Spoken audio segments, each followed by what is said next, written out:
right because he doesn't play as much Hearthstone as some other games. It is also possible that because this is his first big shot at the limelight, maybe he's been a little bit nervous. We'll have to see if that affects him this time around. Let's check out the picks and bans and see exactly what we are working with for this series. All right, Seohyun has Warrior, Priest, Mage, and the Druid has been banned. Walaoumpa, of course, Shaman, Priest, Rogue, and the Druid is again banned. We haven't seen a ton of Mage in the tournament. I think I expected maybe a little bit more, especially since Jaina Control Mage is so popular on ladder, but it hasn't been the LHS fan favorite pick. Yeah, it's an interesting one this time, and it is the Quest Mage as well, looking at this. So it wasn't 100% we were going to see double Druid banned this time around. Seohyun targeting that Priest by the look of it, and his Warrior also has a Quest in it. 2 quests for the price of normally 0 quests. Exactly, so this top 8 really is surprising with the lineups, considering that the Swiss portion was fairly unimaginative, is the phrase I'm sure people will use. Yeah. People finding ways to target Priest with their own Priest.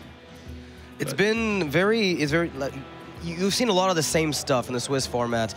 And Quest Warriors notoriously have not been doing well in the event. You know, from all I've heard on the floor, they've not been doing too well. And so when I see the fact that apparently we can get 1 in the top 16, and maybe the build that he's got is a little bit different than what you'd expect. Maybe there are some cards there that aren't included in every single build that maybe make the difference when it comes to certain matchups. It's definitely possible.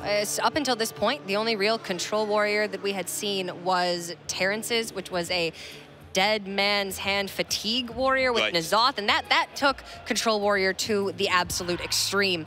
But Terrance, unfortunately, is out of the tournament, and now we have this other variant of Control Warrior with the Taunt Warrior. So we'll have to see if Seohyun can make some magic happen. But the players are ready, so very quick, let's get some predictions. Lorinda, who's it going to be? Walaoumpa for me. I think the experience he's been gaining through this, Noxious loves that word, through this event, I think is going to stand him in very good stead in this top 8.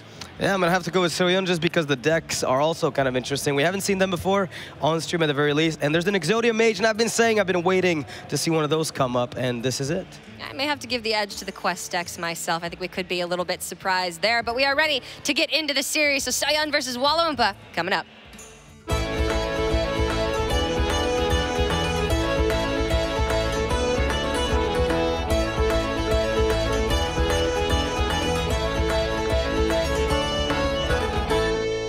All right, Walaoumpa is coming up against Seohyun. So those decks that we've talked about, I think this is the match where we'll see the most novelty of all the matches that we've cast so far, because we have a Quest Warrior as well as a Quest Mage on top of an unusual Tempo Rogue and a double Hex Token Shaman, which is something that we haven't really seen too much. You know, the double Hex package seems to have gone out of favor. So how do you feel these players will fare against each other?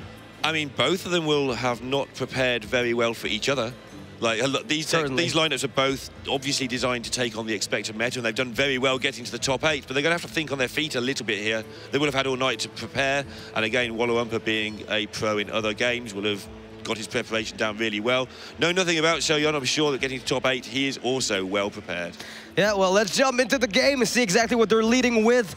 On Walaumpa's side, it seems to be the typical Rogue lead, beginning with the Tempo Rogue, see if he can make some magic happen with it. And Seohyun with the Taunt Warrior, a deck that is notorious for just being able to take series if it starts drawing well. It's kind of the Pirate Warrior of control decks, where once it gets going and does well, you really can't stop it.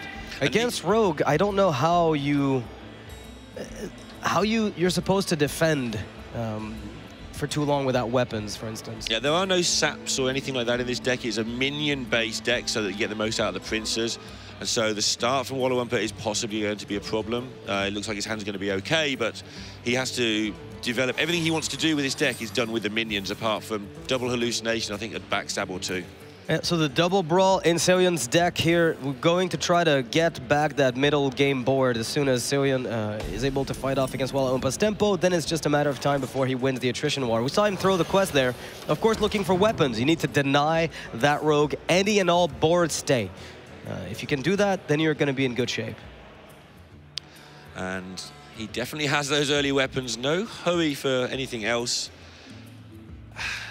And the minion synergy is strong in this deck, so just keeping it off the board. We say that a lot more and more in Hearthstone about how minion synergy is just so important. It started off with Paladin, it's sort of spread across the Shaman, and now really. Rogue as well. Yeah, it seems like even the Elemental Rogue has made a good showing on the ladder, so that tells you a lot about how powerful sometimes buffing is. If you can have cards that relate to each other and trigger each other's best abilities, it's really the best way to snowball for a tempo deck, for instance. And get used to it, because nerf to Hex suggests there is more of that to come. Yeah, and I think Shaman is going to embrace that fully. Now, Seohyun with the Fiery War Axe is thinking, well, what are my next turns going to look like? Now, with 2 weapons in hand, it's interesting also to know that the deck contains a single copy of Forge of Souls, which draws you 2 weapons in the deck. So he will be eventually able to draw whatever's left in there in terms of weapons, and weapons are extremely potent when it comes to diffusing the tempo that the Rogue is going to try establishing. And this is why Forge of Souls is such an awkward card, though, because you can't play 2 of them unless you're desperate to get the weapon early for some aggressive reason, because the second one almost never draws you 2 cards, which makes it just pretty bad. But early on, if you haven't drawn your weapons, obviously it's fantastic. So that's why you don't see it in many Control Warriors more than a one-off. Yeah, and the big upside too is, you know, you increase the density partially of the taunt minions afterwards. If you're on the quest plan, of course, which in this case, Seohyun is not, but that card can definitely help in that regard. Okay. Okay, now, if you dirty rat here, it's because you think your brawl will be timely enough that you can take care of whatever minion you pull. But that Grom Hellscream, that could be an accident. That could be dangerous. And Dirty Rat is a good card in this matchup because Walawumpa's main strategy revolves around battle cries, and that's the synergy he's getting out of it. Going through this list, nearly every card has an important battle cry. So the timing of this Dirty Rat to remove a Vilespine Slayer's ability, for instance, could be absolutely key later on. It's interesting to note, too, that Walaumpa's deck, you know, on the 3-drop, he's only running 1 SI7 agent and chooses to run 2 South Sea Captains and the 2 Stonehill Defenders, so he's using less situational 3-drops. You know, the Plague Scientist is there as a 1-off, SI7 as a 1-off, so he does not want to be stuck in a position where he needs to trigger a combo on turn 3, rather would just want to be able to play something on its own. Yeah, and it's interesting that he should be able to just brute force through all these taunts, like you were saying at the start. How is this warrior going to just stop everything? But for now, Walaompa's not really making any headway. He's just, this is the early game. This is the problem with this particular deck, because you have nothing on 2 and nothing on 4 other than your hero power and various 1-drop combinations. You're struggling to do anything crazy, especially when you don't draw your 2-drop Prince. Yeah, Prince Keleseth is one of the strongest cards in the deck when found early, of course. There's even a Shadow Step. A little bit of a nod to how powerful a Shadow Stepped Prince Keleseth can be. I just want to see it happen one time. Well, Seohyun is also looking, you know, the Blood Razor play on the last turn after using the charge of the War Axe was telling you that he valued the Whirlwind 2 turns from now, because he could have made sure that the Blood Razor was down to 1 remaining charge, so that he could trigger the Whirlwind right away. And you often do. Against a lot of decks, you waste that first charge almost just to make sure you set up the second one. Right. But yeah, he's valuing every bit he can get out of this one. Well, the Plague Scientist is right there, making this 1-1 extremely potent. This is the kind of spot. Does that card give you flashbacks? Of? Exactly, obviously it doesn't. I'm sure you're completely oblivious to all the things that have been going on your stream in recent times. And I've been playing a bunch of that. What has happened on my stream? I don't even know. I'm sure somebody will let you know at some point. Okay. I like the guy's goggles, though, I'll say that much. They are very good goggles indeed. You should pick up a pair sometime, Nox. They'll suit you. Seohyun with a Blood Razor is going to be able to find himself a clear soon enough. It's good enough that he can just damage the board. Rogue really has no massive way of coming back in. Walaumpa's kept the coin, so he's going to be able to extract tempo from this hand. And funny enough, we've talked about the Vilespine Slayer before, but that card in the specific matchup, when we were talking about very bulky, pricey taunt minions, there may be no sap, but that one is even better than a sap. And when you're combining that with Shadowcaster, able to bounce the Vilespine Slayer, play it again, gives you an even more potential swing turn. Yeah, there is a lot of removal in this deck. It's surprising amounts, given that it has to be done with minions for the large part. Again, there is a double backstab, but that's more for the early game as anything else, and obviously for the combo synergy. Well, there's the coin. I mean, he's got Grom Hellscream and Whirlwind. Now you pair both together, that's a 10 damage Grom Hellscream.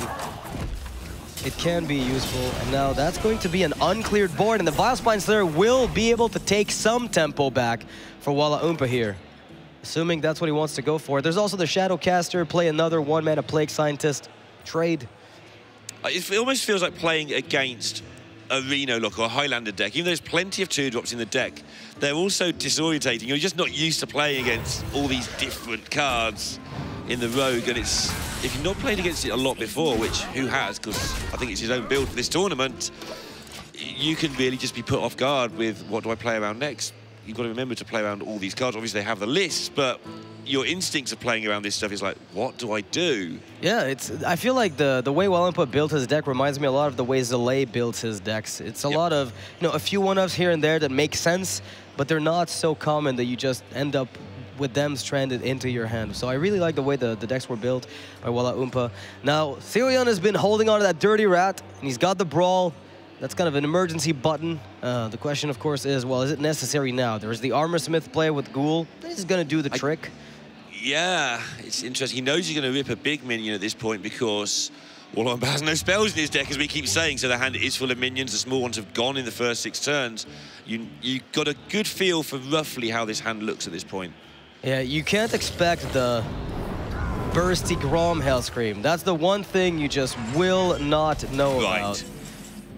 And that's a scary thought. Yeah, it just gives Walaoumpa an extra game plan as well. Oh, he's calculating if he can just get lethal. Not this turn, but the next one with Grom at 10. He's thinking, okay, if I push 6 and I play Grom next turn, maybe I can just get the lethal. Yeah, just backstab my own Grom and off we go. It's an interesting spot. I wouldn't be surprised to see him just Shadowcaster Vilespine to make sure the armor generation is kept under control. Yep. But then also you have to worry about Primordial Drake. The cards on the left side, they've been there for a long time. So you can assume that those could be or could represent Primordial Drakes. Of course, we see that on the right side, but the leftmost cards have been there for a long time, and they very well could be that. So if you go for the Shadowcaster play with the Vilespine, you also have to acknowledge that a lot of your minions are going to be dead. He's going to go for it. Planning a long way ahead here, realizing the next turn is a big taunt turn. Does he play the Vilespine right now, though, is the question. Oh, so he's not killing the Armor Smith. Not killing the Armor Smith, that we can see at least. Doesn't look like he's going to. He should go face here. Sets up multiple different lethals, though.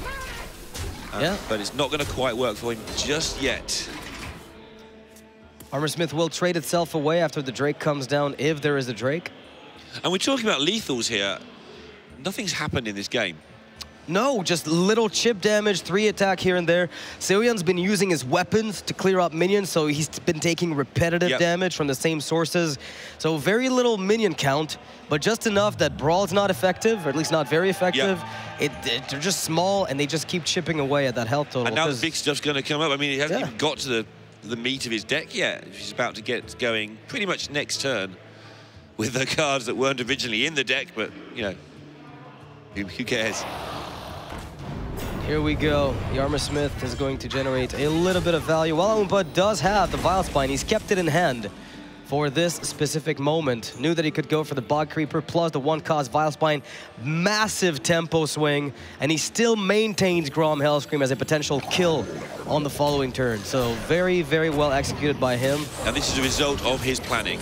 This is a result of, if he got a taunt, then this happens. If he hasn't, I kill you with Grom last turn. Yeah, what would hurt here is Seohyun going for the Brawl and nailing it. If he just nails it and gets the Grom out, and the Vilespine lives, or the Dirty Rat, or really the 4-2. Frankly, anything. If anything lives. Yeah, this could be kind of painful for Walaoumpa. What other options does he have? Drake. I mean, Drake on its own is pretty sweet. He might want to keep Drake Fishers as a combo. Good. Something he could handle doing. He'll be looking at trying to do that, so he may end up doing the Brawl. Yeah, things could backfire, though, with the Brawl, because it's so slow, because you're playing Dirty Rat and Brawling. If you do it in that specific order, right, your Dirty Rat just doesn't guarantee it's alive, so you can't stop the damage that's coming up.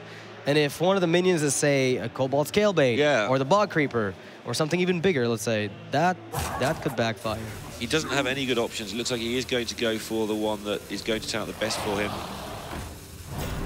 Yeah, the Drake. Sleep with the Fish is still very much live. because the ball creeper This plus just 4/8 lethal. works. Deckhand, both things kill off the Drake. That's lethal. It is indeed lethal. It is indeed. Just gotta make sure you don't waste that weapon charge. Yeah, I think everybody's done that at least once with a Deckhand. Oh, it's got charged. No, it hasn't. Aha! Oh, the Whirlwind way works as well. Yeah, it's even less likely to backfire. Should have played around Grom Hellstream there, Seohyun. My apologies, but that Rogue took a win on a Taunt Warrior. And despite that, you know, despite throwing the quest, he was still overwhelmed. He's still got another quest if he wants it, though. Gonna have the quest mage and his priest remaining. This Rogue, nice to see from Walaoumpa, just bringing something completely and utterly off the charts as far as I'm concerned in the meta, the double prince thing. Yeah, the double princes who, of course, in this specific game didn't really play a big role, but they could have been a big deal, especially Prince Keliseth. Yeah, I'm not sold on the 4-drop guy yet. People are saying it's better than Sherazin because Sherazin's useless, but then you look at value games being played against Priest, and Sherazin turns out to be pretty good until they go Pint-Sized Potion, Cabal Shadow Priest on it, and then everything goes badly. It all goes really bad at that point. It's a very difficult choice to make, but Prince Valinar at least has the potential against aggressive decks to just give you that little bit of an extra health boost that Sherazin does not. Yeah, agree entirely.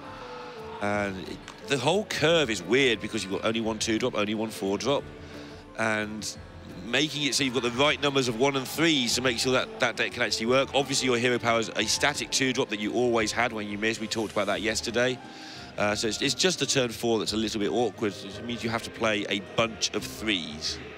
Yeah, and the thing is, we've talked about the 3-drops in the deck, right? We're going to go back over them because we've got Plague Scientist and SI7 as 1-ofs, and both of them require a combo trigger. Right. We've already talked about that, but Stonehill Defender and South Sea Captain and Shaku the Collector, those are 5 3-drops that are largely unconditional. You don't have to have a setup to make them good. Now, they can be even better than that. In some cases, Shaku with Shadowcaster gives you more card generation over time, and you can find a way to Shadow Step some of these minions to get value. South Sea Captain brings out patches if they've been buffed by Keliseth. Yeah, that's insane. So. And then there's Hallucination, which is just there as, I believe, pretty much curve filler and, you know, combo activator. And it's obviously a really powerful card, but the main purpose is to make those early turns run a lot more smoothly. Yeah, there aren't too many 1-drops you'd run. Some people have tried a similar list with the addition of Cold Bloods. So do you remove kind of the flexibility of Hallucination and you go for Cold Bloods to trade up, but then you don't really get to shore up your weak points by and they're not early game cards, Cold Bloods. I mean, they're turn 4, turn 5 cards, but they're not, I need to play this now.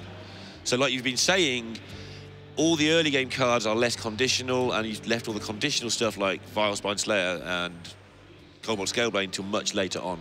Exactly, and I think this is... I mean, the one card that I'm surprised by was Nerubian Unraveler. That's the one card I was really not expecting to see in the deck. So apparently the players are getting ready to hop into their next game. The Rogue is still alive for Walaoumpa, and we'll see it again up against the Priest. And we saw Walaoumpa, I believe, voluntarily queue up his Rogue against Priest recently, which tells you a little bit about how maybe confident he is. But this is notoriously not a deck that's usually capable of beating down Anduin fast enough. Right, and yeah, this is kind of the Priest's dream, I would think, is that nothing happens in the first 4 turns. I mean, if you do nothing, we just saw, then yeah, he's going to hit you with 3 3s. But in the real world, it's not really hurting a Priest who's got so much AoE to just deal with that mess. Yeah, Seohyun here, he sees Shadow Word Horror, he sees Shadow Word Pain, he's not sure he wants to keep Horror. There are usually decent boards in that specific deck. I mean, we know Stonehill Defender is going to be there, Plague Scientist is going to be there, Swashbuckler is going to be there. There are a lot of low attack minions in the deck that you can snipe with Shadow Word Horror, but you do sometimes run out. I mean, Spirit Lash is a little bit better. No, Potion of Madness as well is also a little bit better in that spot. Interesting to see that Walaoumpa did value keeping the Swashbuckler over just going all in, looking for Keliseth. Yeah, so some Keliseth decks like Zoo, you just throw everything nearly all the time looking for that one card. Yeah, the odds of getting it are not that high, but it gives you, I wouldn't say almost a free win, but the odd, whenever you find it, it's almost a guaranteed snowballing. Yeah. So you can definitely take advantage of that. And Rogue, not so much. I've had a lot of people tell me, you know, mulliganing everything for Keliseth is good, but the thing is, Rogues depend on that early 1 to 2 drop. So if you have Firefly on 1, Dagger on 2, that's great. So throwing literally every 1 drop in your hand just to get Keleseth sometimes goes down as a bad decision. Getting the Shadow Priest for later, that could be handy. Might be able to sneak an Acolyte of Pain or something. What's your best steal? What would your best steal be? I think Acolyte of Pain would be up there. Blood Mage is up there. Loot Hoarder. Yeah, they're all okay. Yeah, they're fine. I mean, it's the same thing as the Priest Mirror match at that point. It's like, what are you looking to steal in that match? Except they're not playing around. Right. They're just going to give you it when it comes up. Oh, that AoE could be essential later on. What is the first option he picked up? I saw the Demon. Yeah, I missed the other half myself. Might be draw cards and Demon. Yeah, let's not create an infested Tauren. Let's not give a 2-3 with taunt to my opponent. Something that Walaoumpa is very good at is managing his mana. We noticed that all the way through this event. You know, I mentioned his mechanics were a little bit off at times, but the thinking ahead, the how I'm going to play my next 4 turns aspect of his game is actually very strong. And we see it again, they're just taking the 4 drop for next turn. Simple but effective stuff. Get all your cards on the table as quickly and effectively as possible. The beauty of it too is that I feel like his deck is built to take care of the curve on its own. Right, I love it. I love how it's constructed. You give yourself a huge problem when you say, I'm going to play two princes. It's not something that is instinctively nice. You've just wrecked your curve, and now you've given yourself a giant problem to solve, and I feel he solved that problem really well.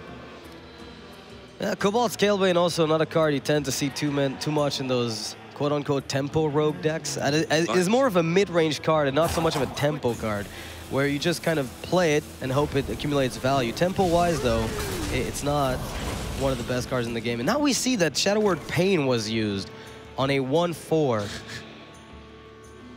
Yeah, tempo is an interesting word for this deck. I just want to touch back on that as well. Sure. Because usually you associate tempo decks with being a kind of aggro deck. Like Tempo Mage comes out with a Mana Worm, gets rid of all your stuff and keeps hitting you with it.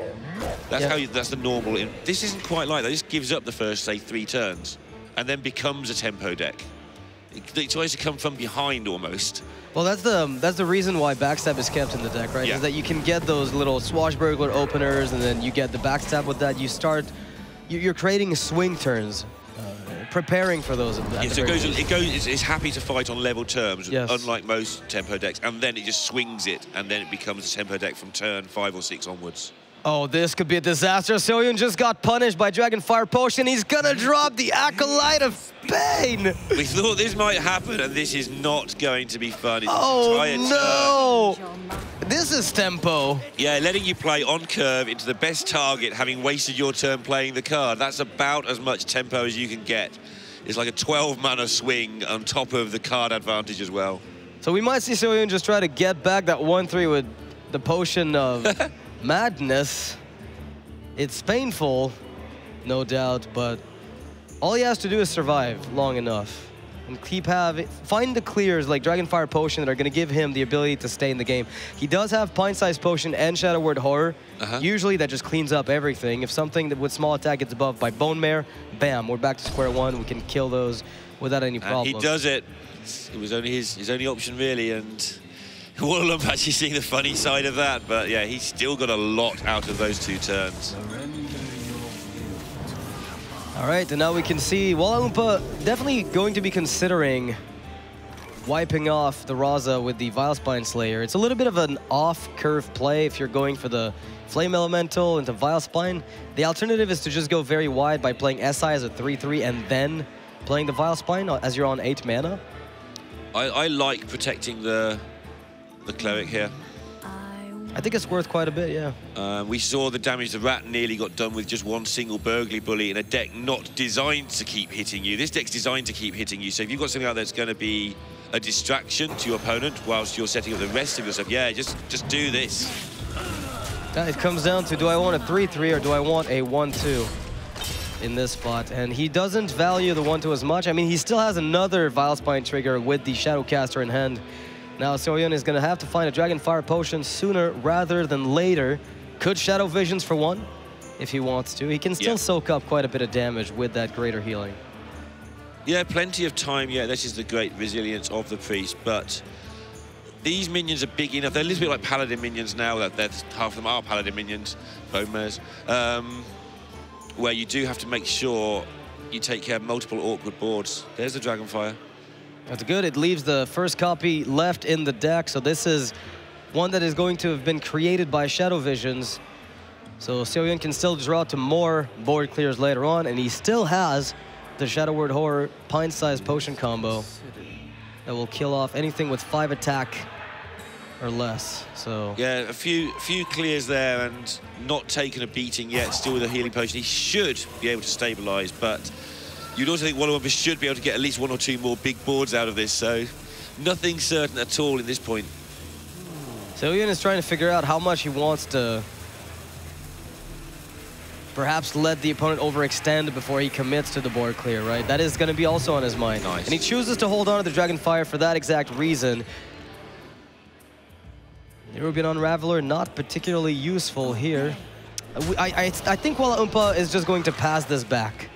Yeah, I would like to see that happen. Sure, I don't mind the Vile Spine because you have an extra board clear or at least a yeah, this kill is just afterwards. setting up. This isn't actually changing for the negative. It's actually a defensive play to make right. sure you get it where you can. I mean, you are offering to your opponent a bigger board to clear, but you didn't extend, say, 2 to 3. He could have gone all in and just played, 3 cards at once. Walaoumpa did the bare minimum and kept himself a tempo tool in the form of the Vile Spine Slayer at 1 mana. And Prince Keleseth finally showing up. First time we've seen in either game, and it's possibly too late, but still got a massive hand side. Maybe not, maybe it'll be useful. Yeah, there's an argument to be made then for playing the other Prince and Senjin together. The Rubian Unraveler is trying to target what exactly? Probably when Anduin comes out, you start messing with his spells a little bit.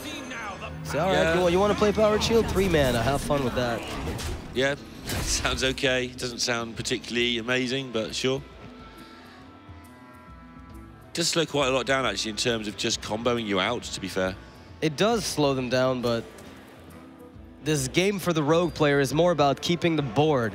And that's very difficult to do when most of your minions have 5 attack or less, 5 health or less, and died a Dragonfire Potion. So, Walaoumpa here went all in. Well, all in, not completely, yeah, but a lot of his threats were on that board at that point. Now Keleseth's gonna have to do work. We're talking about Cobalt Scalebane maybe coming up. There's a Shaku the Collector, I think arguably would be the best draw in his deck, as weak as it sounds. Yeah, we haven't seen that card played at all, I don't think, in any of the games we've cast for him, and it's fantastic when it gets going. Yeah, I mean, with Keleseth, it becomes really good. Shadowcaster can create another copy of it, giving you an additional card generation. To be fair, we saw the game as it developed here. Walaoumpa had the perfect Dragonfire Potion from the Swashbuckler, and then managed to get Cabal Shadow Priest on top. I mean, those are not common scenarios. And despite that, Seohyun is just way back in the game, in the driver's seat, no damage dealt to him. We're back to square one. He's got the mana, and he's just waiting until the rogue plays more stuff. And the more they play, very often, the more you can exploit that. Yeah, the cards are starting to be played now, not for their intended purpose. SI going face as a 3/3, those sort of things. It's fine, it's good, it needed to be done. When you start playing cards not for their intended purpose, you're starting to wobble quite a bit. And Seohyun in just a position where he has no issues anytime soon. And this feels like a typical Tempo Rogue versus Priest matchup. From the perspective of someone who's played quite a bit of the Elemental one, I feel like you always end up in that weird spot where there's little else you can do than try to get the board back. But Rozaka's Priest seems always to have at least some answer to your board states at every stage of the game. Unless you get Keleseth early, then they struggle. Keleseth is just such a superb card when you get it. Personally glad it's not a huge part of the meta. Okay. Watching mirror matches where people go, he's drawn his Keleseth on turn 2 versus someone who hasn't would get a little bit awkward.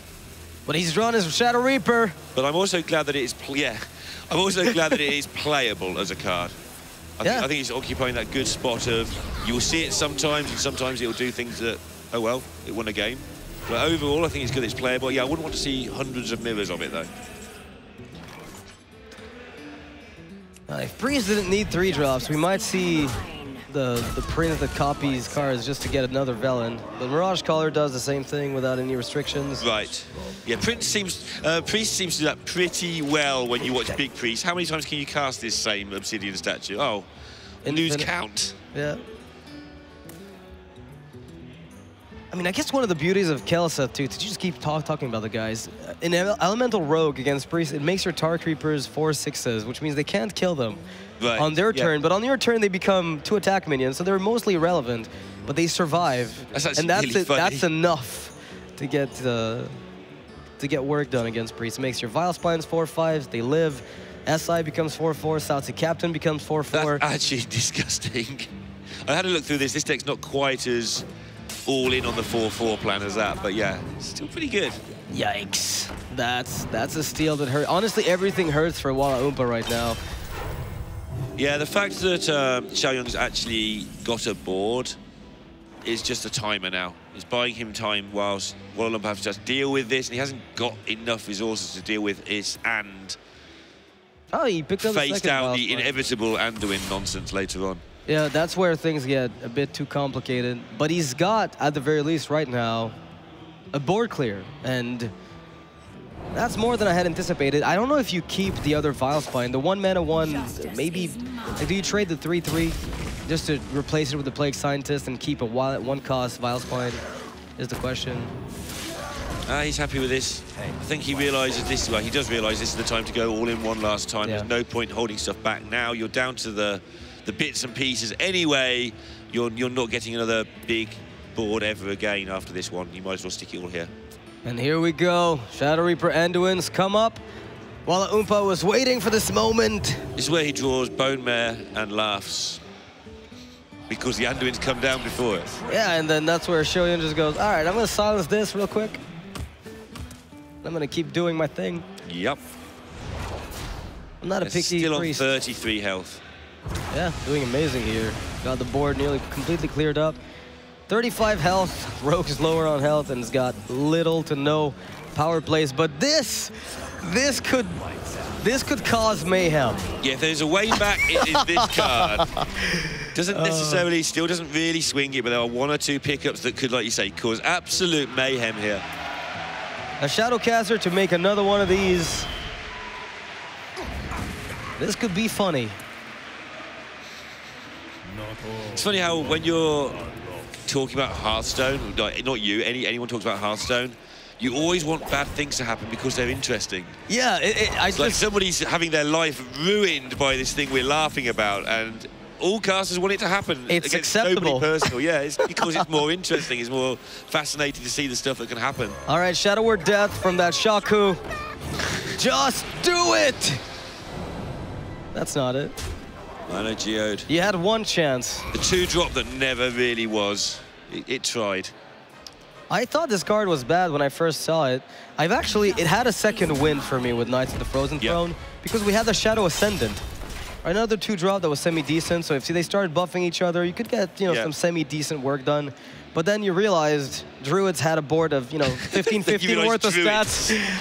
15 worth of stats on turn 3. And here you are with your mana Geode buffed up with +1/+1, thinking you're clever. We're watching the game sort of come to a conclusion while we're talking about mana Geode, explaining how good mana Geode is in one simple picture. Yeah, that's exactly the picture you needed to see to just know how good it turned out to be. Now, the Priest for Seohyun does what it does best, which is get the win on the board. And now the question, of course, is Walaoumpa going to be able to recover from this? Because from just what we're looking at here, it looks like it should be a Priest mirror match. I don't think Walaoumpa is going to queue up that Shaman into Priest. The problem is that Seohyun has Quest Mage there lurking, so if he queues up the mirror and wins it, he can actually get countered there. So he's got a decision to make here. Normally in last year, you just queue up the immediate counter or the immediate best match, but he's got to factor in, do I really want to run into this Quest Mage yet? Or do I want to try and get through this Priest if I can get lucky with my Shaman and try and take down the Quest Mage, my Shaman, and give my Priest a freer run?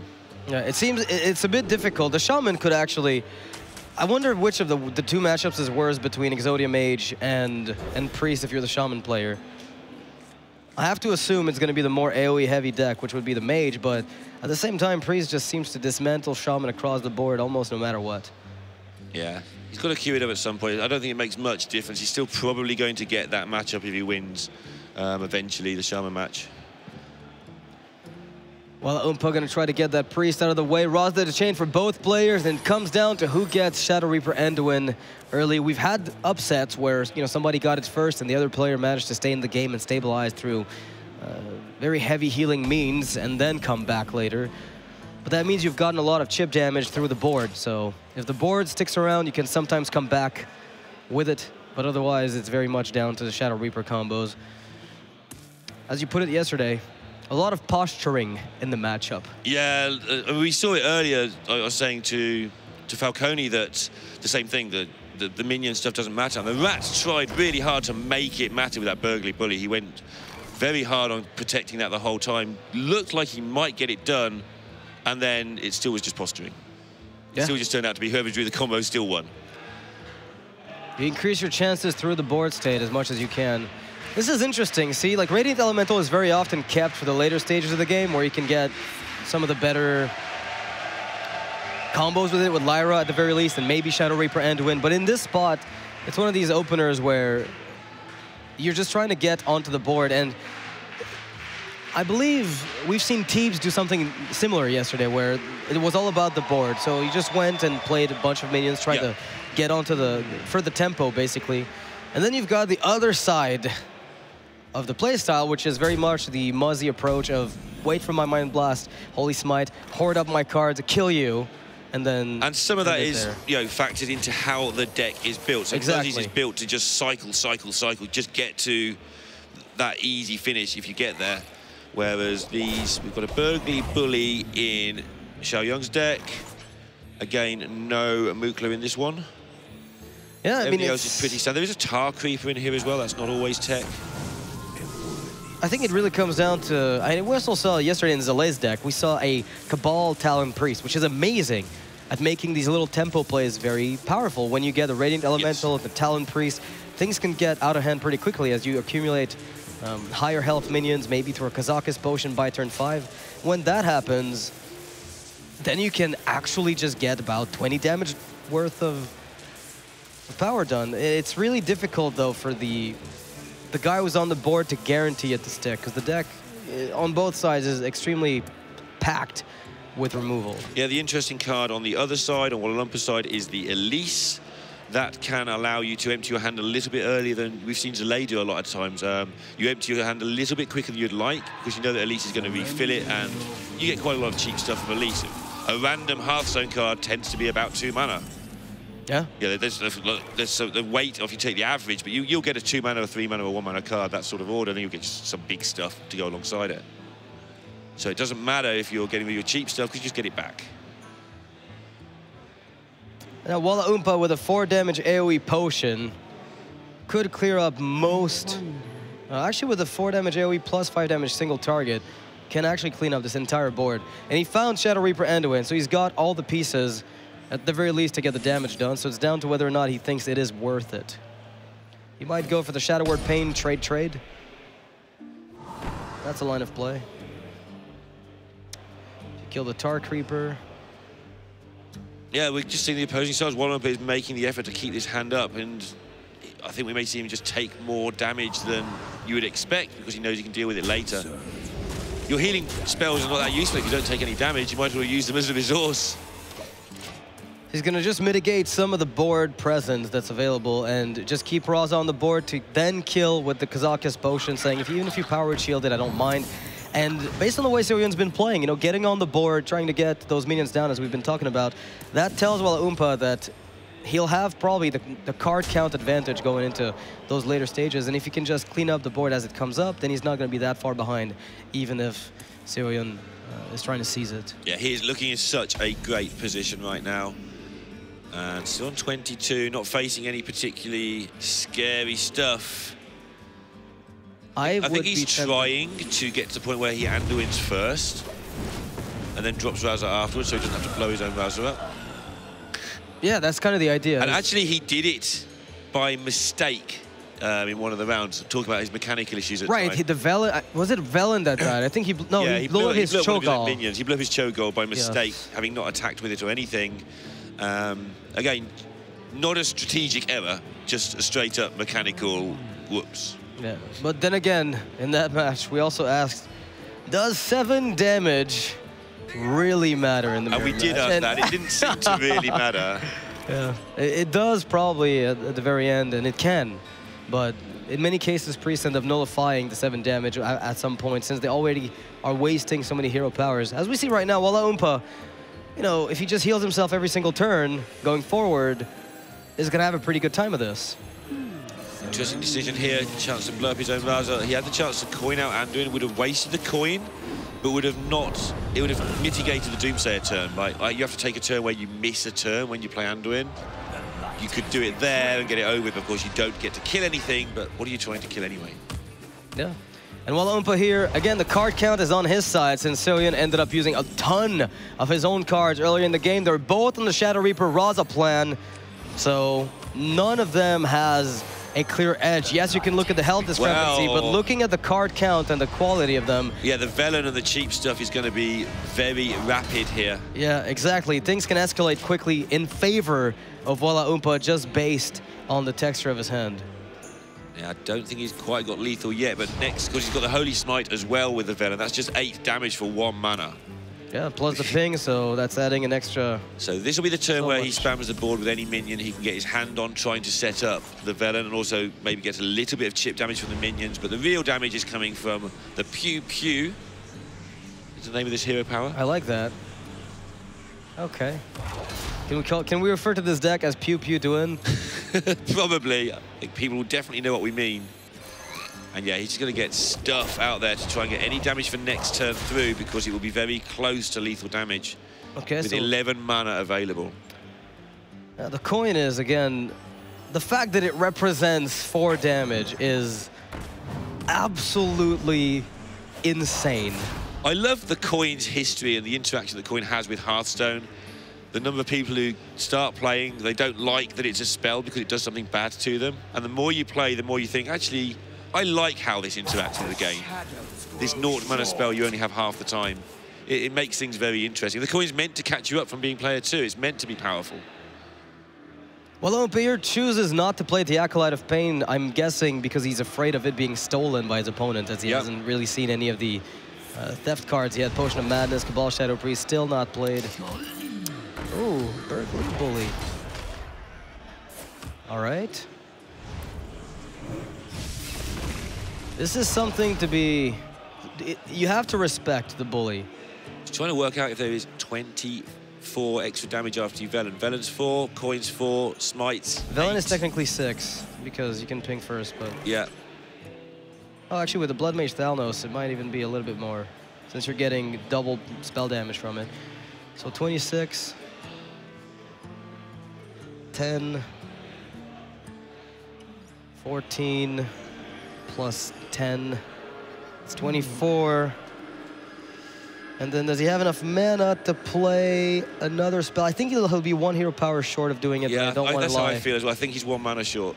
Yeah, one everything short, however you want to word it. I think that's what it is. 1 something short. And the more spells you play with that Burglary Bully, the more likely you are to blow up yourself. So maybe you just go ping Velen, kill the bully, and then start getting the damage in regardless. Because as long as you have an edge in the health total, you should be okay. You're scared of it all being healed back up and your Velen being taken care of. True. So sometimes you do wait till just the very end, just in case they kill your Velen, blah, blah, blah. But he's going to go with that route.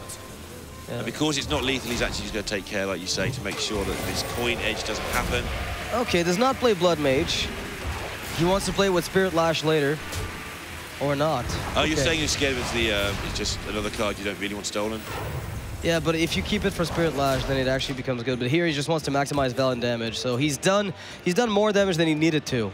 I mean, the opponent's down to 10. He's got a 19 health lead.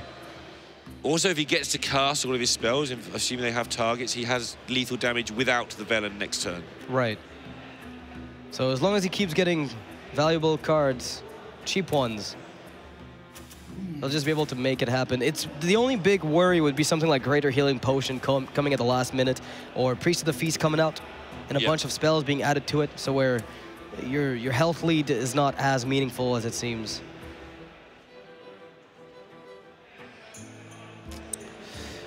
But we can see it's actually really difficult for Seohyun to do much here. He can obviously clear stuff, but you might even play Acolyte and then Dragonfire Potion just to get your extra card draw.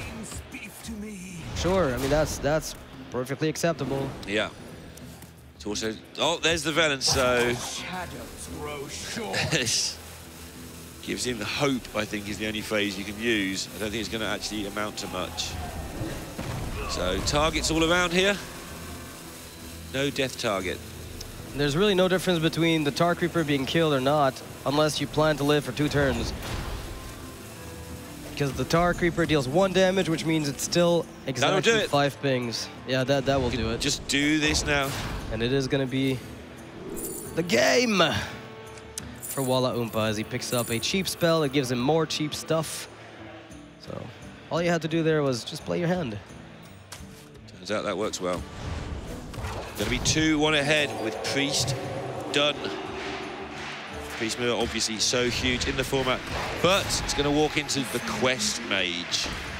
It's going to walk into the Quest Mage, which is notoriously a bad matchup for the Priest player, as he eventually just gets blown up by the entirety of the Sorcerer's Apprentice, Archmage Antonidas, Fireball Generation, you die.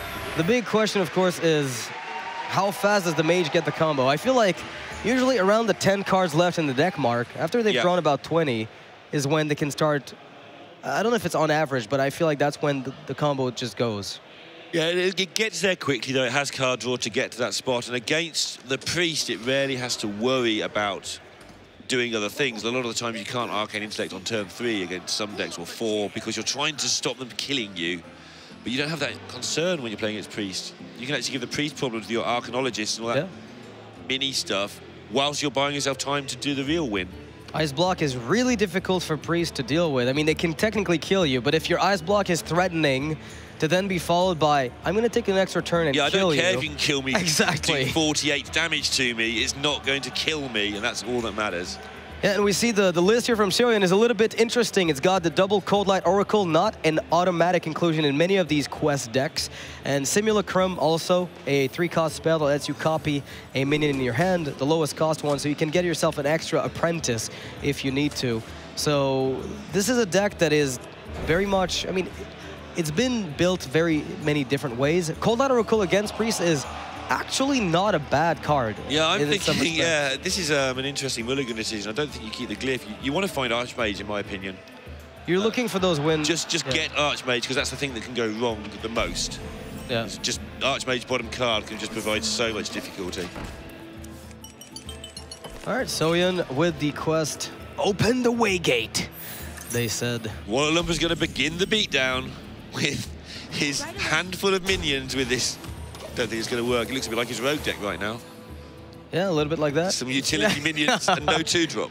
But to be fair, though, this is the type of hand you probably are looking for, because it could be much worse and filled with Shadow Word Pains and Shadow Word Horrors, and then you've got nothing to do. So, yeah, I would have been inclined to just play that Tar Creeper here. Yeah, I think I agree, but he's on the get my combo plan. Don't blame him, but you're unlikely to get it done with the minions. But I liked it as well. Just get it down there and start hitting. Yeah, prevent the Arcanologist from killing the 1/3. You are weak to Frostbolt regardless. If he coins out a Fireball, you're happy. Hand from Seohyun's really powerful. He's got to start intellecting as soon as he gets rid of. He's got everything right now. I mean, he's missing the pieces to kill his opponent. But as far as card draw goes, digging for the right stuff, number one, his opponent's opener wasn't exactly explosive. Right. And so that already by default buys him time. Double Intellect against Priest, you're going to get to play those. Double Ice Block, okay, you can get to Machine Gun stage and I can still beat you. He's actually just straight up cabassing to... Wouldn't even be surprised if he was half looking for this option just to slow that Acolyte down. Glacial Mysteries is interesting, but with the double Ice Block in hand, not so good. Yeah, it would have been actually quite nice in some situations. Just not this one. Fetch out all those secrets within that deck a bit quicker. Glacial Mysteries was printed to nerf Kabbalah's Tome and Babbling Book. Sure. It was just a nerf. An indirect way to nerf The random spell generation. Maybe one day we'll have a secret maze that can use. I wonder how the conversation went when pricing that card. It's like, getting all your secrets can't be that bad. And someone sits there and goes, we've tried it before. Add one more mana until just keep raising the mana cost until it definitely couldn't do another secret paladin scenario. What if they got 5 secrets? That's 15 mana worth of things. I just wonder how that conversation went as to how low they dared price it. They picked the right number, I feel. Maybe. I'm not sure. Like at 6 mana, it would be too good a tempo tool. Right. At 7 mana, that's an interesting question. Would I play that card at 7 mana? Because I'm definitely not playing it at 8. Yeah. But at 7, how about that? Do you want it played, or do you want it as a build around for casual players, though? And I really like. I love the concept of the card. I just haven't been able to do anything with it. So one of the things we mentioned is the Cold-Eyed Oracle in the deck. It gives you against Priest as well in some cases the ability to just mill some cards. Yep. If you get essential ones out, then that can be an added bonus. Yeah, and I feel that might actually be a thing that he tries to do actively in this game because it will go deep into the decks. Yeah, I mean, if Walaoumpa decides to make that Acolyte survive and the pings are allowed to flow, then the Cold Light becomes even better. And now he knows he's on 9 cards. I mean, this is... You got to start playing minions.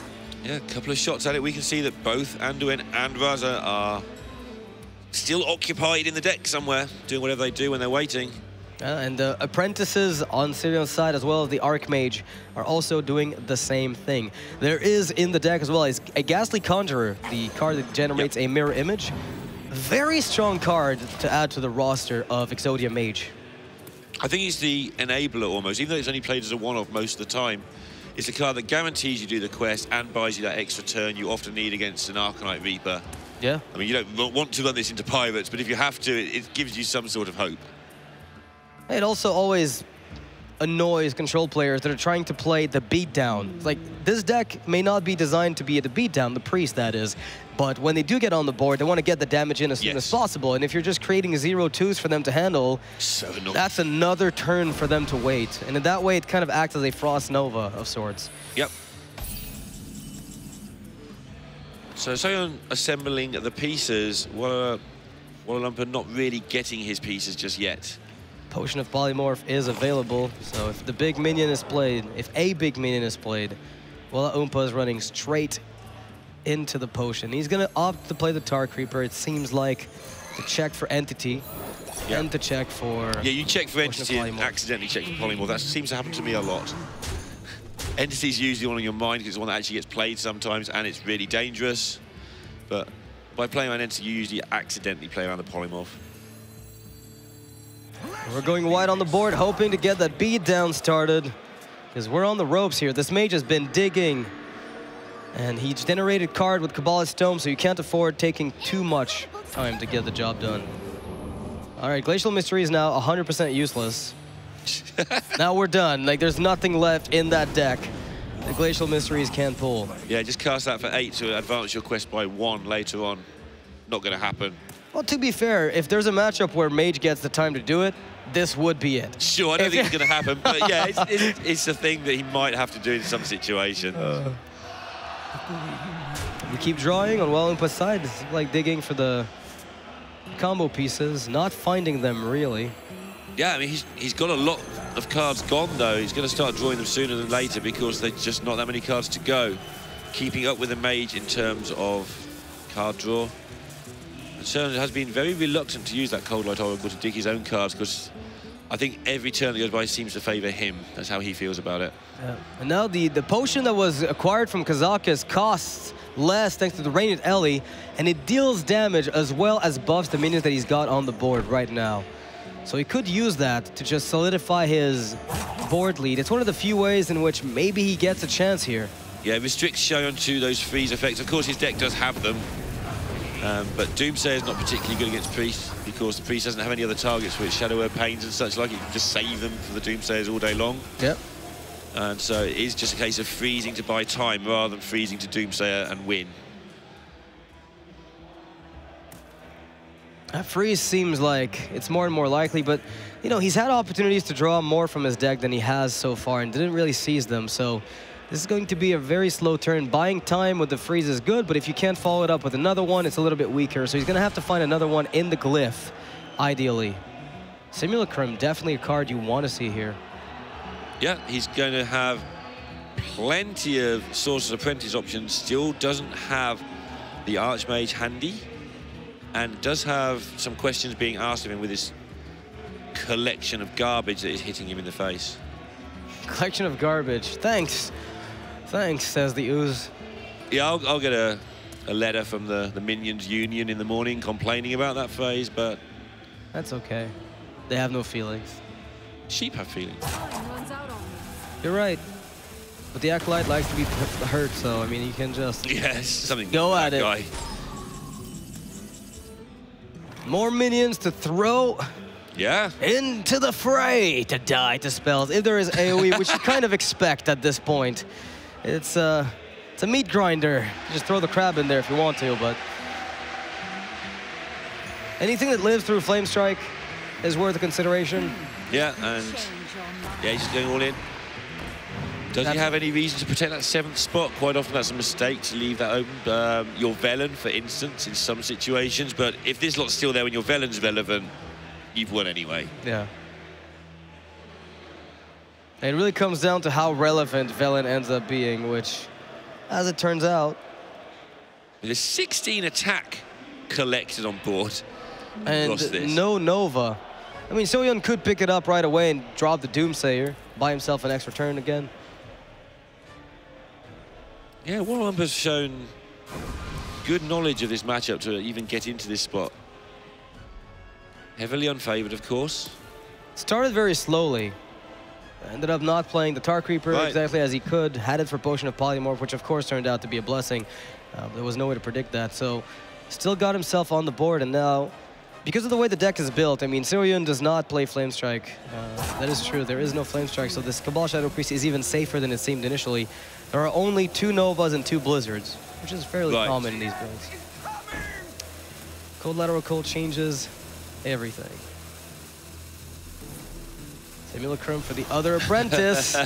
Nice. Simulacrum for the other apprentice. Getting close. Awfully close indeed. There are 2 Molten Reflections in the deck. So 1 in the hand, 1 in there. There are situations where you can just dig for Archmage. If you've got exactly the number of cards you know you need, you can just get the job done. So is this one of these spots where if he'd not played the Galactic Crawler, he'd be able to pop the block with the Velen and the Holy Smite? Would have been pretty good. So if he's 2 off, then... Yeah, that would have cost him. I couldn't have done it either way. Yeah. He would have had to play Velen on the board instead of the Cabal and the Crab on the previous turn. Right, what can Seohyun do this turn? He's getting mighty close. Needs to get some of this stuff out of his hand. That's important because he wants to start playing card draw and is not able to because his hand is full. But he has pressing issues. Walaoumpa is threatening to proc the block, so you've got to take care of those and empty your hand, and the cards are really combo pieces. There's not really any control cards in his hand. Plus that really annoying 8-drop that's just sitting there cluttering things up. 8 mana do precisely nothing. The problem is that even if he goes for, say, Acolyte of Pain and pings it and plays the Mirror Image, it's not enough to stave off the block pop, but worse than that is he can't even play Frost Nova if he finds it off of the Acolyte. So at the end of the day, like, his best way to get the Frost Nova to work is to go for the Cold Light and risk a mill, but that's just not doable. You can't feasibly just play the Acolyte and say, yeah, whatever happens, I'm okay with losing cards. If you get milled, this is unbearably bad. Now the quest is in the hand. Yep.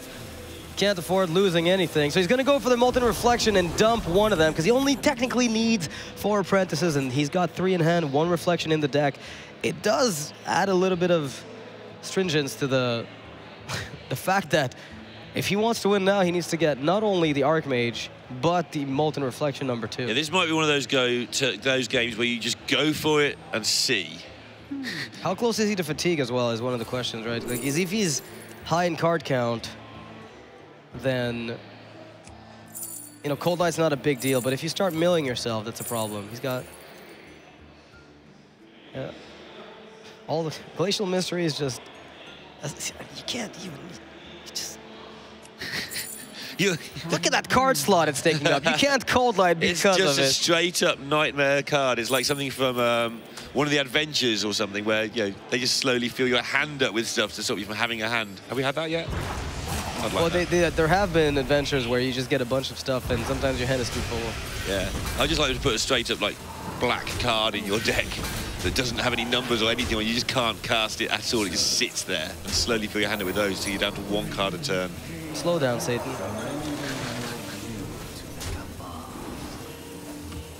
Walaoumpa just getting the ice block popped, the first one. He's got the Holy Smite, so he can do that on his own afterwards, regardless of whether or not he's got board presence. And that's the 4th apprentice. Okay. That is indeed the 4th apprentice, which means now he can start drawing. Yeah. As long as he never mills and finds the Archmage, he just straight up does it. And that is gonna do it. Block is up, and then barring something horrible happening next turn, it's gonna do the work. Dirty rat. 4 sorcerers of the apocalypse are ready to win the game. Is there a Cabal Courier card that wins Walaoumpa this? Think about all the Priest and Mage cards. Does anything pull a card from the opponent's hand? I don't believe so. Flare doesn't happen, Eater of Secrets doesn't happen. I'm trying to think if there's a... Is there a minion that could you could get technically an ice block. Oh God, he could get an ice block. Wow. Oh, would that not be beautiful? Not a thing. Yeah, Jaina's not good enough here. The ice block would have been sick. Nox, ladies and gentlemen, is cackling away to himself quite happily in his studio right now. So good. But yeah, this is all over. We'll go through the motions. Barring you have not seen this before, I recommend you just watch what happens next. We'll stay silent. You can enjoy the spectacle. My hand is too full. Someday I'll be just like you. I'll be just like you. I'll be just like you. I'll be just like you.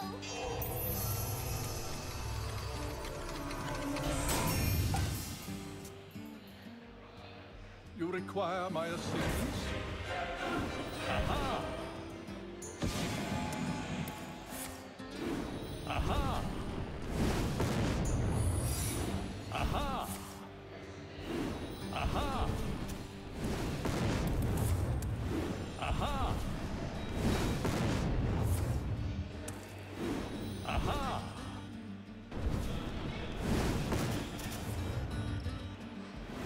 Aha! All right, well, that is gonna do it. Seohyun takes the win. Hopefully you guys enjoyed this amazing display. I mean, I'd never thought the end of the world would come sounding so childish. Someday I'll be just like you, 4 times followed by just like you. It sounds like some sort of, it's probably already on YouTube, somebody mixes that together. You know what?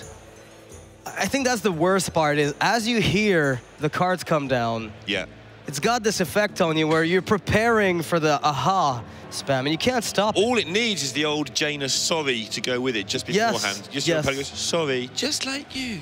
Yeah, I can see that happening. Going to go into an important Game 5, probably the biggest Hearthstone Game 5s of these guys' careers. And it's going to be the Shaman versus the Quest Mage. And while the Quest Mage had that last game pretty easy, it's definitely not going to have this one easy. And Walaoumpa, this is, I believe, one of the first few tournaments that he participates in for Hearthstone, at least that I know of, yeah. And this could be a very big deal. I mean, he's made it all the way through. Some shaky games and series in the past, but overall... But again, showing understanding what he's trying to achieve. That's the key in Hearthstone. If you do make... People judge players based on small mistakes way too harshly. Pavel misses a hero power sometimes. It happens. It's not the end of the world. He understands how to win the games in ways that other people don't. That is why he wins so many. It's not because he doesn't sometimes miss a hero power. He misses them a lot less often than Walaoumpa misses them. But those aren't necessarily the keys to getting good at this game.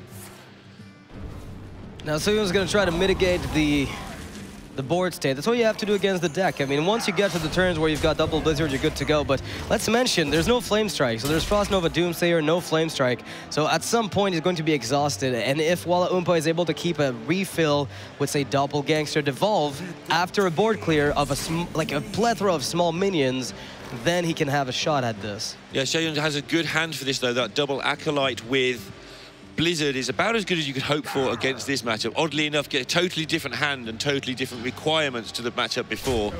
And going to be able to get quite a lot of cards going. No hurry to get your, you want your card draw early because you can't win before you have enough mana anyway, so you want to do all the messing around with the card draw early in the game while you have the mana. So chose not to use the totem here and instead redeveloping another Jade. What that does is it creates a higher damage output early. Yep. The 2-2 here is going to add up to a lot of damage if it's able to connect repeatedly. Now this 2-6 is one of the harshest things you could present a Shaman with at this stage. When they've not consolidated the board just yet, there is no Jade Lightning. So this is going to be a bit tricky. And Walaoumpa is showing an understanding of this matchup too. A lot of people try to get as much damage on the board as quickly as possible. What you actually need to present is a wide board and a difficult board to deal with by about turn 4, turn 5. You don't have to rush turn 2. You just need it to make sure that, he hasn't used a coin. Some people would rush out that coin there and get an extra minion because it looks like it's faster. But you don't need to be immediate. You just need to be big on about turn 4, turn 5, make it awkward then. And he's going to get more power on the board doing it this way. And Seohyun is going to hold off on the Frost Nova here, wait for a little bit of a better time. Walaumpa's deck contains double Hex, as we've spoken about, the double Devolve that you expect out of the list of Token Shaman, which means that he's got the answer to the Doomsayers as they come out. But regardless, it's really going to come down to whether Walaoumpa can get any value out of this Bloodlust. And it seems like he's going to be at least allowed a few turns down the line, if he's able to refill after the Blizzard, a single Bloodlust connection. Yeah, and he's going to have to time it well. The idea of Bloodlust is not necessarily to kill your opponent, it's just to maximize your damage. And sometimes you sit there with 4 minions is like the key number where you go, oh, will I ever attack with 5 ever? I know I can attack with 3 again, so do I do it with 4? And he's going to have that decision to make soon as to how do I maximize this Bloodlust. Now Walaoumpa here proposing a double trade as he sees the 2-4 and the 2-3, saying, all right, if you've got Blizzard, and I know you run 2 of them, you can Blizzard this board, trade your guys away. Well, we can make it happen. The big problem is that, well, for Walaoumpa that is Seohyun's drawn the right cards. He's picked up 2 Blizzards, which are the only 2 AoEs in his deck, and 1 Nova, as well as card draw. So at this point, Seohyun's sort of sitting on some of the best stuff that he's got access to. The big question is whether or not he's going to be able to end the game early enough, because the longer this goes, the less AoE you have access to, the easier it is for the Shaman to recover. And you just can't have that happen. The Shaman at any point now, with the Doppelgangster already, needing that evolve, and that... Okay, 1 Blizzard gone because it's used as removal. You only have the freeze effects plus that extra 1 Blizzard left. Could get messy. Yeah, and you don't expect your Doomsayers to go off either, given that you know there is there are 2 copies of Hexes in the deck. So suddenly, it seems like Seohyun, even though he may on paper be able to find a way to control the board for a while, may not be able to do so for too long. And now Walaoumpa is tempted to try to go for the Hail Mary Doppelgangster into Thrallmar. He can also just consider, if he never thinks that his hero power is going to be very good because of freeze effects, just getting the hero power changed into the Evolve one now and constantly having minions that can turn into charge minions. He's doing it. He says you have 2 Blizzards only. I can beat that. Yeah, this is a good play that is going to get the worst result imaginable. I like this play. I think it's the right play. It's easy to criticize, but I think that is the correct play, and I think it's just being unlucky that he had both of them. Do you know how much it hurts? Oh, the pain, Nox, the pain. Do you even know? That is so harsh. I think he could have waited 1 extra turn for the Doppelgangster, or 2 even, because I think just playing Thing from Below plus Totem seemed solid enough to me on that 1 turn. Oh, that's a convenient 7-5. It's got stealth. You can't touch that. And if you freeze it, well, unless you Doomsay, it's not going to die. I'm not sure what he was looking for with that Evolve. Anything. I mean, a 7-5 stealth minion's probably the answer, but Thing from Below's pretty good anyway. It is pretty good, but it also dies to to a lot of, like, the freezes, the Doomsayers. Like, you just want to get something a little bit bulkier than a 5/5. And there are good 7 drops in the game. Like, most of them don't end up at 5 health, right? Like, this is kind of a specific number. Since the deck doesn't run Fireball and there's no polymorph in the list, you can assume that if it's big, it's going to stick. And the higher the cost of the minions, the better Thrall Deathseer becomes. If there's no polymorph, you can just make that guy bigger and bigger, such that you end up with a 10 drop soon enough. Because this 7 drop becomes a 10 drop. Seohyun knows that this is in his hands to a large degree now.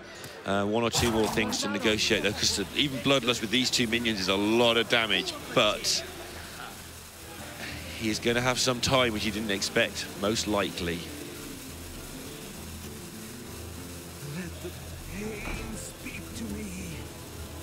Yeah, I don't think he ever anticipated he'd get as much time as he's being given now. He can't let this live because of the danger of Flame Tongue into Bloodlust, which would just be an accident. But he's getting so much time here. The 2/2 dies to the weapon, so that's good for Walaoumpa. At least he's getting to clean up some of the board, and also is able to connect with the 7/5. Can follow it up with Thrallmar Deathseer if he wants to make an even bigger minion. You know, 8 drops, and you know, when you get a 9 drop, that is, those can be game defining. Yes. Sometimes it's me or Noggin Fogger. It's not so good. Most of the time, it's better than that. Noggin Fogger in this match would be pretty unusual. Mastodon is great. Yes. I mean, you could make it bigger. I mean, there's good 10 drops. There's bad 10 drops, though. There's a lot of bad 10 drops. Don't you doomsay this guy. Oh, God. Somebody has no fear. I would have played it with Thrallmar Farseer at this point, or Deathseer. Yeah. If I was going to play it and not hex anything and not use the weapon. Yeah, just bypass turn 2 entirely. And so now, deep in thought again, this is a difficult deck to play. Why do I always call him Thrallmar Farseer? God, it's Thrall Deathseer. That's a very Warcrafty sounding name, though. Oh, Thrallmar Farseer is a minion. It's a 3-mana 2/3 with Wind Fury. Basic set. Sure. I keep messing it up. It's not a Farseer. Farsight was not enough. Deathsight's where it's at. An incredible discovery. Well, the Mastodon, the good thing is, because of the way the hero power works for Walaoumpa, he can keep evolving it. I mean, it can go from 9 to 10, from 10 to 11, becoming a Snow Fury Giant, and from 11 to 12 to become an Arcane Giant, or a Mountain Giant, and then keep, you know, kind of stop. Yeah, the 11 there. drop being in there has been very relevant in this set. It does make you wonder if it was just deliberately priced at 11 for situations like this to keep that chain going. So there's a way to pop the block here, I believe. Unless, no, 2 secrets were played, so Ice Barrier is among them. More likely than not. That is correct. That is going to be an armor generation for Seohyun. He still doesn't have all the combo pieces, and his quest is far from... Just watching Seohyun here, he's paying very little attention to Walawumpa's turn. He's already thinking about how he needs to play his next turn. Like, what will be, as the Ultra Sword comes out with Walawumpa's turn. Seohyun's trying to work out exactly how to win this game in the shortest possible time and just ignoring what Walaompa's doing in terms of the 75 seconds available at least. Right, using the Jade Lightning on the minion here says, okay, so, you know, I Jade Lightning this means you can't trade if I go face and create a 3/3. So it just prevents a trade. The Hex is there for the first Doomsayer, were it to come out. But there is still a second one, and there's another Frost Nova in there, so this is not over yet. Ouch. Oh, this could hurt. Oh, the pain of polymorphy. I think that was another Frost Nova, it was, so makes this play particularly easy. Going to buy himself a lot more time. Gonna make a 4-drop. Okay, I'm not sure if that's an upgrade. I'm not sure it is either. You could use the Drake to kill it on the following turn, so it's not the end of the world. Seohyun not finding pieces, but finding ways to hang alive for a long time. This is what the deck is full of now. Uh-oh, here we go. There's no Devolve and there's no Hex. This may be where Walaoumpa is just forced to get one of the 3 cards in his deck that save him. Neither of which this is. And this all came from that second Blizzard decision. Here's how you do it. You pop the frog with your weapon, Flame Tongue in the middle, evolve that Drake into a Leroy Jenkins, pop that Doomsayer. I like it. Or you could just make an Abomination. That also happens. Oh, that's 2 more damage sorted. I mean, you can make it a 6-drop. Is there a 6-drop? Reckless Rocketeer. Still works. Still works. He's decided he wants to stick on the 2 damage he's going to get from this. Fine. Wait for Doppelgangster then. But yeah, this all goes back to the turn where he chose to not play around the second Blizzard and go for the Doppelgangsters. I liked it at the time, I must admit, it made sense. It does. But he got the maximum, I'm going to use the word punish, but I don't know if it is a punish, it's only a punish if it's wrong, where the Evolve came straight off the top of the deck the next turn. Of course, the Evolve was the next card in line, just to hurt your soul a little bit. Yeah. Well, the Apprentice is in the hand. Simulacrum is there to get another copy of it. Archmage is there. Yeah. All we're waiting for is for the quest that is to reach completion, and then Kabbalist's Tome is in hand, so that's usually a sign that you can, if you have to go off quicker than you'd like, you can usually do it then as well. Complete the quest as you go. You don't have to do it before you go off. And all looking really good. Hey, he's thinking, do I play the Cold Light? Is that worth it or not?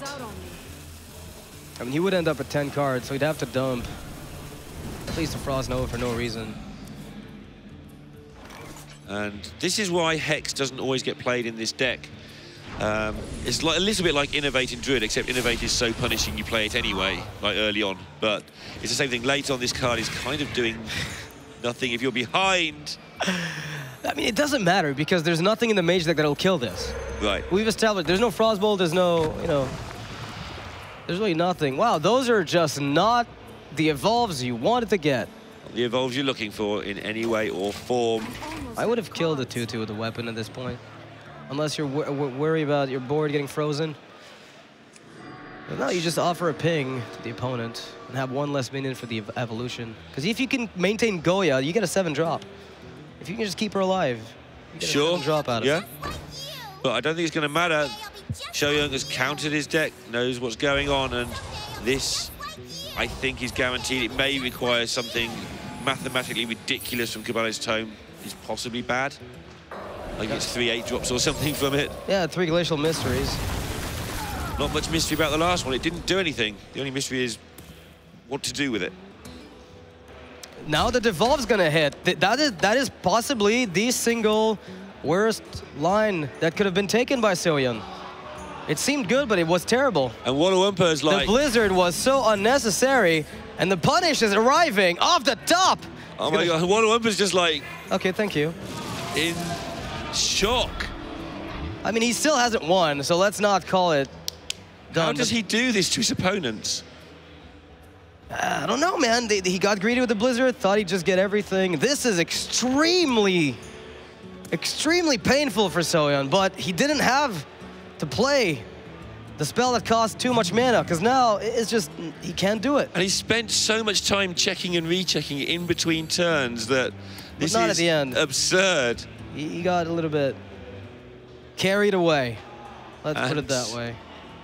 What just happened? To be fair, it doesn't matter much, I think, because as long as Walaoumpa is not able to clean up those wisps, it's largely inconsequential, because he needs to get his doppelgangsters effectively, and that's maybe 1 minion at a time that he can start, you know, climbing back up to huge numbers. Otherwise, Archmage still gets Fireball. It's a little bit slower, but you get the job done nonetheless. So if it comes down to fatigue, does fatigue kill this mage? I think so. There's only 32 health on that shaman. But the Hex comes down and slows down the pain train. Pain train. The mouse cursor is even hovering over his opponent's deck when there are no cards in it. just because he doesn't know where to put the mouse. I mean, if he hexes the Archmage and no Fireball is acquired, then that's just gonna be okay. So at least there's 1 Fireball in the hand, so that's like step 1. He gets an extra turn to swing, so that might be enough. We'll see. Card draw though. He's dead in 3 turns. Oh yeah, play that 5/5. Or no, it could be Entity. Okay. Just watching the players' reactions here as well as people around this room. That just, I keep getting hurt every turn. It's like they're both throwing cards and it's just not good. That is just not good. There's the extra turn that comes down. That's just going to be it. As the 5-5 adds another 10 damage. Noxious. Yes. What's happening? Nothing. Nothing is happening here. Done. Nothing to see here. All right, Walaoumpa with the Shaman deck, chosen the deck not to play, you know, Maelstrom Portal, which in a case like this would have been amazing. So, didn't find the clears, didn't find the cards needed. Yeah, unique deck lists sometimes show you a little bit of why the standard ones are being played. And you can see here, while the Hex had decent value over time, yeah, he got the Archmage, got the Doomsayer but it early. slowed him down so much. Yes. If that had just been a card that wasn't Hex at that point, it would have been so much better. That's the thing with this style of token shaman, playing double bloodlust, going for large board states early on. You are hurting your overall game plan by playing cards like Hex that are really effective against control decks that want to put out very large minions, and you can, you know, 3 mana, get rid of that minion and then build up your own board state. But if you don't have the resources to build up your board state, then you're essentially not getting anywhere. And then that last game, I think, is a great illustration of sometimes tech choices can be fantastic. Yep. Sometimes they can really come back to bite you. And also, if you're going to play a deck that has a very high skill cap that really requires you to count every single point of mana, every single possible quest activator that you have played, then you need to practice, practice, practice, because that could have come back to bite Seohyun. But it ended up not. He is going to go through to the semifinals, so congratulations to him. Walaoumpa, unfortunately, couldn't get this win, so he is out of the tournament. But I really do hope that we can see Seohyun come into the next round with a little bit more confidence on this Quest Mage. He looked good with it in the first game that he played, where he did get the OTK combo very successfully, no mistakes there. But that last one, that's something that you should not be seeing in this level of play. And he didn't look comfortable from about 4 or 5 cards out. We noticed he was already starting to sort of talk to himself, work it out loud in front of his opponent who sat next to him, what's going to happen, and then still make a blunder like that. I mean, that under normal circumstances is a game-losing blunder. That is giving your win condition to the opponent. If Walaoumpa had Maelstrom Portal there would have been a board clear. He would have had Bone Mare on some sort of follow-up that he would have gotten over the next few turns, and that series would have ended very differently. Well, regardless, Walaumpa's run comes to an end, and so we must say goodbye to that rogue deck. I liked it. It's given us a lot of pleasure, that rogue deck, and he's done it. Like, he hasn't just been playing Keleseth on 2 every time we've seen it. I think we've only seen him do that once. He's allowed to do it once in several games. That's why it's there. We've seen that rogue deck grind out wins, and I think we may see other people pick that up and try and work with it in future qualifiers. It's NA next week. Will somebody take it to them? I don't know. I feel like it's a very good ladder deck, but for tournament play, it's a little bit more difficult to focus your efforts, I guess, on targeting specific decks, because they're just not there. I mean, the deck did some work. It got some good results for Walaoumpa. Of course, it made him go this far. Finish top 8 is absolutely nothing to be disappointed in, especially since this is one of his first, if not just his first, large Hearthstone tournament. So he has had a fantastic run. Congratulations to him, and I hope that when we see him again, maybe it will be with a little bit more polish, a little bit more confidence, and certainly more experience having made it this far in this tournament. But that is only our second quarterfinal of the day. We have 2 more coming your way. Our next one going to be Muzzy taking on Talion. It will be absolutely a huge quarterfinal match. You won't want to miss it. So stick around. Muzzy versus Talion right after this.